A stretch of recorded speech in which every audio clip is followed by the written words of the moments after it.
नमस्कार साथियों, आज हम बात करने वाले हैं विनलैंड सागा के एपिसोड नंबर 3 और 4 की। पिछला एपिसोड कंटिन्यू होते हुए अभी एस्केलेट फ्लोकी से पूछता है कि थोर्स तो ट्रोफियोम है ना, और लोगों का हीरो भी जवाब में फ्लोकी कहता है कि अगर थोर्स हीरो होता तो वो यहाँ पर नहीं होता और लड़ाई के मैदान को छोड़ जाने की सजा मौत है, जो कि उसे 15 साल पहले ही मिल जानी चाहिए थी। एस्केलेट कहता है कि वो जानता है कि उनके कानून स्ट्रिक्ट हैं, बट 15 साल बाद भी, पर ठीक है, उसे जब तक पैसे मिलते रहेंगे वो अपना काम करता रहेगा। तो ठीक है, 250 किलो में वो सौदा पक्का करता है। तभी एक भाला दोनों के बीच में से गुजरता है। पियोन इसके लिए दोनों से माफी मांगता है, जिस पर एस्केलेट उसे थोड़ा ध्यान रखने को कहता है और कहता है कि काम करने का वक्त आ चुका है। इधर भाले के पीछे से पर्दा हटाता है फ्लोकी और अपने साथी को मरा देखता है और वह समझ जाता है कि एस्केलेट बात से कहीं ज्यादा अधिक है। मीनवेल आइसलैंड पे जब आरी ईल्वा को भाई बोलने आता है और कुछ कहने की भी कोशिश करता है, बट इतने में उसकी माँ उसे आकर बुला लेती है और ईल्वा भी प्रे करती है कि सब ठीक हो। सभी जहाज पर पहुंचते हैं। एक लड़की आरी के पास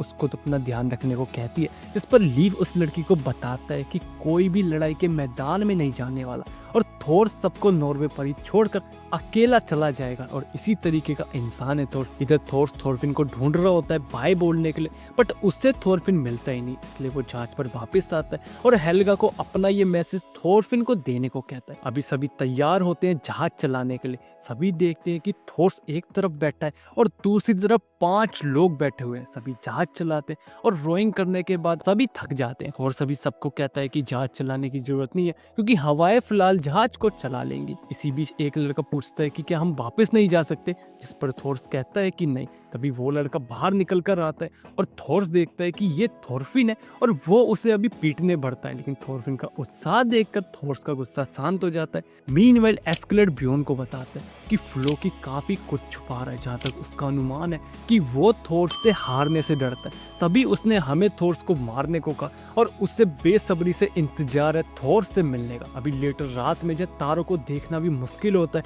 वह लीव थोर्स को रास्ता बताता है। ये देख आरी हैरान होता है कि लीव इतने अच्छे तरीके से रास्ता बता पा रहा है। अभी आरी समुद्र की तरफ देखने लगता है, जिस पर थोर उसे मना करता है कि वो ज्यादा देर तक समुद्र में ना देखे वरना वो उसी में समा जाएगा। अभी थोर्स आरी से पूछता है कि क्या उसे ईल्वा पसंद है, जिस पर आरी हाँ बोलता है, जिस पर थोर्स बताता है कि ईल्वा को स्ट्रॉन्ग मेल पसंद है और वो ईल्वा के जन्म के बारे में बताता है। ईल्वा उनका पहला बच्चा था, चूंकि वो एक फीमेल थी। ये देख थोर्स हेल्गा को कहता है कि अगली बार उसे एक बेबी बॉय चाहिए और इतना क्या वो वहां से चल देता है, लेकिन हेल्गा तभी गुस्सा होकर उससे कहती है कि अभी थोर्स इस बच्चे को एक नाम दे। थोर्स ने पहली बार हेल्गा को इतना नाराज देखा था और यही कारण था कि उसने अपने बच्चे की वजह से और हेल्गा के लिए बैटल फील्ड छोड़ दी, और लेकिन शायद आज भी उसके दोस्त उसको एक शराबी मानते हैं। इतने में लीव बताता है कि वो फैरो आइलैंड पहुंच चुके हैं, जो कि नॉर्वे और आइसलैंड के बीच है। यहाँ वो रुकेंगे और आराम करेंगे। अभी सभी आगे बढ़ते हैं, लेकिन लीव को थोड़ा संदेह होता है कि आखिरी बार जब वो यहाँ आया था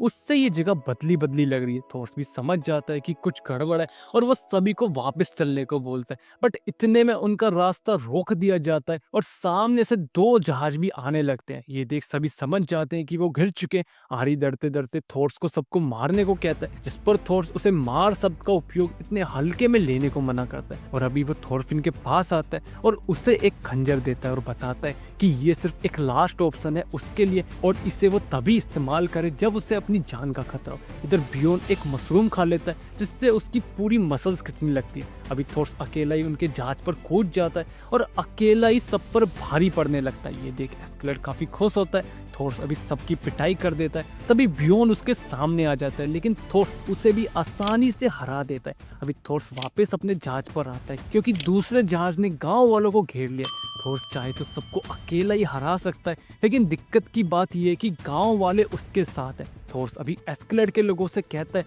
कि वो पीछे हट जाए। सिर्फ कुछ लोगों को बंदी बनाने के चक्कर में वो अपने 3 गुने आर्मियों को खो देंगे। थोर्स अभी समझ जाता है कि ये लोग धमकी सुनकर नहीं जाने वाले। तभी वो एस्केलेट को 1-on-1 फाइट के लिए चैलेंज करता है कि अगर एस्केलेट जीता तो वो जो चाहे वो कर सकता है और अगर थोर्स जीतता है तो उसे अभी यहाँ से जाना पड़ेगा। ये सुन एस्केलेट सोचता है कि वैसे ही उसके आधे लोग जख्मी है और एक इंसान के लिए अपनी पूरी सेना को गवा देना फायदे का सौदा नहीं है, इसलिए वो चैलेंज एक्सेप्ट कर लेता है।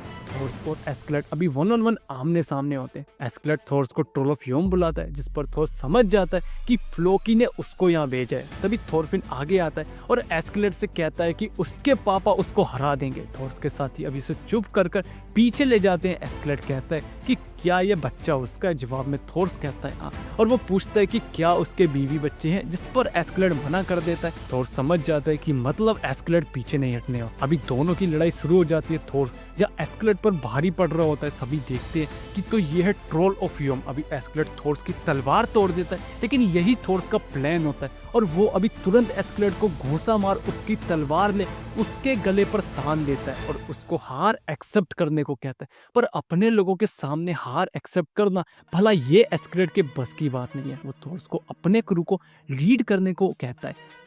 सब हैरान होते हैं कि एस्केलेट ये क्या बोल रहा है। इतना बोलते ही एस्केलेट हंसने लगता है और कहता है कि कैसा लगा उसे मेरा मजाक। तभी ब्योन को भी होश आ जाता है और वो बोलता है कि ये मजाक का वक्त नहीं है और वो थोरफिन के जहाज पर कूद थोरफिन को बंधक बना लेता है। ये देख थोर्स एक बार फिर एस्केलेट की गर्दन पर तलवार तानता है और बोलता है कि मैं जीत चुका हूँ। जिस पर एस्केलेट कहता है कि फर्क नहीं पड़ता कि कौन जीता, उससे बस थोर्स का सर चाहिए। थोर्स ऑलरेडी ये बात जानता है, इसलिए वो तलवार को अभी समंदर में फेंक देता है और एस्केलेट को हार स्वीकार करने को बोलता है। एस्केलेट अभी अपनी हार मान लेता है और अपना हाथ ऊपर करता है, जो कि एक सिग्नल होता है एस्केलेट के साथियों के लिए। और अभी सभी थोर्स पर तीर चला देते हैं। थोर्स अभी अपनी आखिरी सांसों में होता है और वो एस्केलेट को एक ट्रू वॉरियर बोलकर पीछे हटने को कहता है और लीफ को अपना सर योम्स वाइकिंग के सरदार को देने को बोलता है, ताकि उन्हें पता लगे कि थोर्स मर चुका है और वो गांव वालों को कोई नुकसान ना पहुंचाए। और वो ब्योन को गुस्से से अभी थोरफिन को छोड़ने को बोलता है। ब्योन अभी थोरफिन को छोड़ देता है। थोरफिन भागकर अपने पापा से गले लगता है और वो अभी रोने लगता है। इसी के साथ अभी थोर्स भी मर जाता है। लेटर जब थोरफिन रो रहा होता है, उसे यकीन नहीं होता